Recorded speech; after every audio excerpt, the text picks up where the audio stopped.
We began climbing up and up on an amazing path through beautiful scented pine forest, crossing and recrossing the river on a number of temporary and not very stable bridges.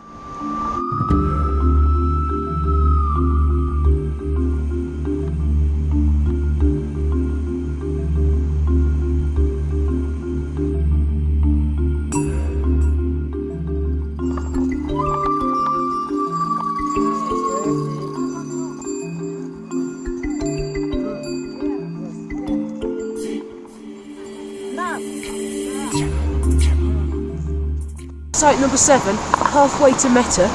It's about 2:30 in the afternoon, and we can't go on any further because it's too far to the next bit of flat ground.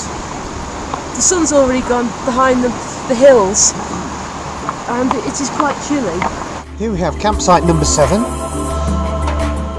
Here we are, it's day 8 and we're on the way to Meta. And it's the second bridge we've crossed over. We're going up a very narrow gorge.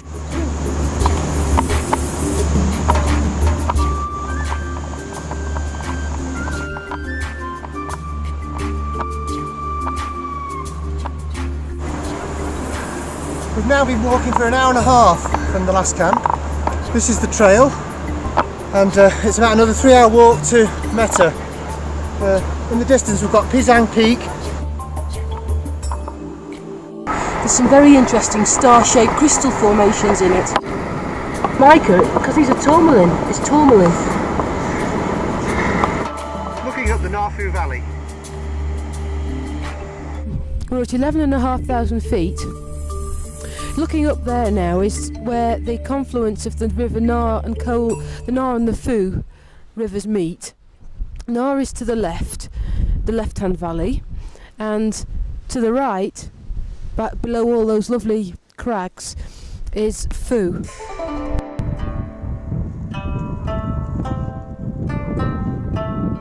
Any comments? No comments. This is our first view of yaks here, and they're all different colours, black, blue, light brown. And they've got lovely faces.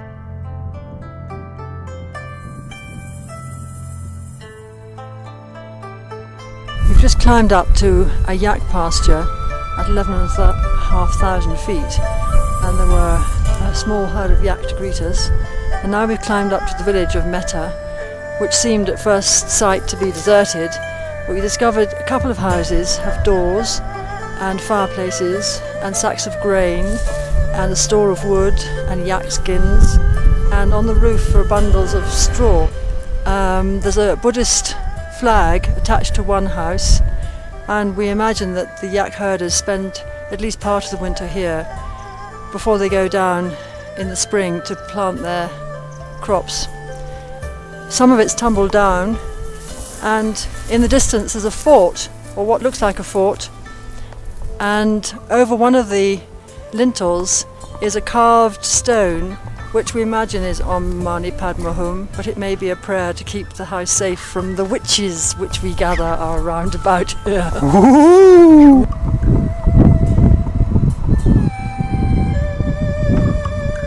Here we are, dawn at Camp 8, with brilliant views of the Lammergeier Himal at 7,000 metres.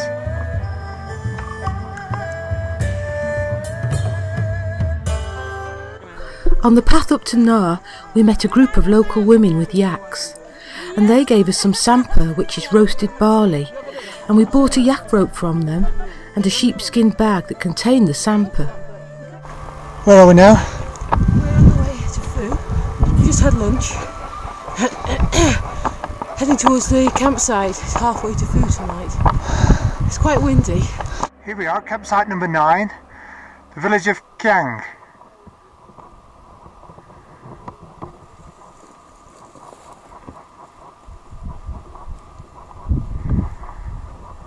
Started with the usual little climb, not as a new path on the side of a very flaky, brown, rocky hillside. The path is new, it's full of chips of ferrous rock, easily lose your footing on them, but so far it's not too bad. Ahead of us the Phu looks very icy indeed. 2 hours now up this very narrow gorge with rocks falling down either side of us. We've seen some blue sheep.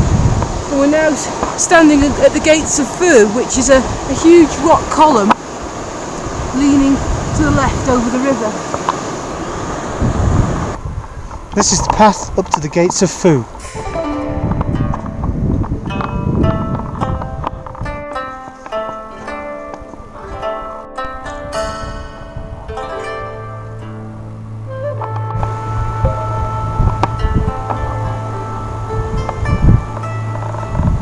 Towards the village, there's a steep gorge on our left, and there's this terrific marley wall here with red staining on the top of it. Now here we have the Mani wall, and on the stones you can see our mantras or prayers, which probably are Om Mani Padme Hum, which means Hail Jewel of the Lotus. And above we have the prayer flags, which originally would have been in the 5 sacred Buddhist colours, which is red, blue, green, orange and white, but they're rather faded, and they would have the same prayers on them. Then we come to the chortens, which are in 5 levels, which are the 5 levels of existence through which one has to pass before one comes to nirvana or enlightenment. And probably inside those chortens there will be prayers. Our first glimpse of the village of Phu at approximately 13,000 feet. The village looks like a tiny fortress citadel, probably for defence against bandits and to avoid wasting a single square foot of scarce arable land. It has been built on a 100-foot rock outcrop that falls sheer into the banks of the river. Most of Phu's 38 houses are clustered on the top of the rocky outcrop, or cling to the sides like swallows' nests. When we approached the village centre, all of the children were out there to greet us, none of which will have seen a Westerner before. Because building space is so limited, many of the houses stand 4 stories high, with each family occupying a different level. We could say I feel poor.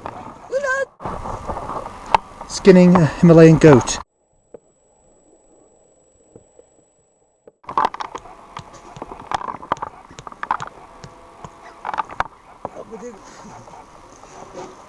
Occasionally, not wild tigers, but sometimes a tiger will escape.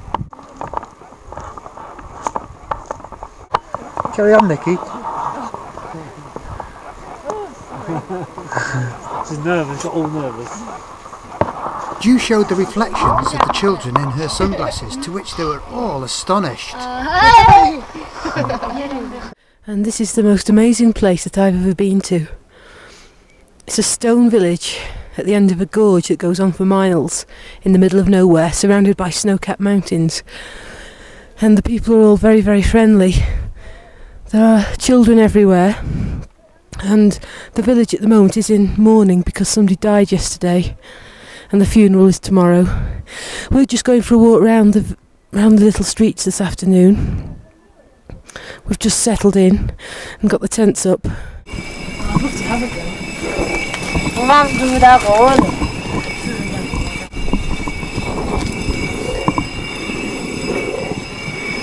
This is salt. Salt.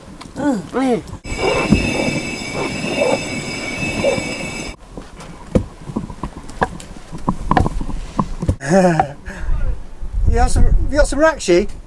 Yes. Oil? Yeah. Oil. Yeah. Cooking oil. Oh, cooking oil. Yeah. From maize. Yeah. God, it's taken ages doing it that way. Super.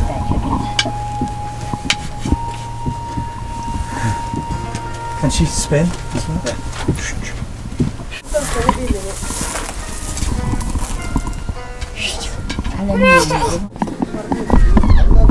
There's a baby in here. Pardon? There's a what?